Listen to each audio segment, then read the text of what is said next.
Rate natin itong Mendocoro Ramen Ba located sa Mall of Asia. Nagpark lang kami sa Mall of Asia Arena Annex Parking tapos dumiretso na sa walkway.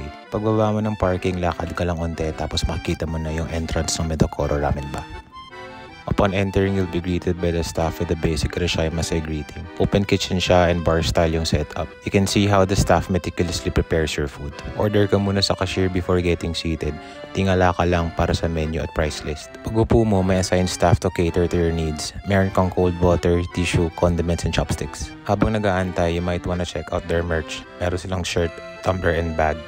If naka-white ka, they'll give you a white paper apron to protect you from splashes. For appetizer, we ordered 5 pieces gyoza. Savory but balance yung lasa. Unang kagat, hindi wrapper lahat. Generous amount of meat and sakto lang sa veggies na kasama. Dip it in gyoza sauce for the perfect bite. We ordered their shio or salt-based ramen and tantan men. Ito yung kanilang spicy ramen. Yung noodles, medium thickness. Mas gusto ko to compared sa makapal na noodles kasi mas kumakapit yung flavor ng broth. Itong tantan men, thick and creamy yung broth na may right amount ng kick, hindi ka uubuhin. Pwede sa mga hindi masyadong kaya extreme na anghang. Malinamnam itong shio ramen broth. Malambot naman and may smoky taste yung chashu.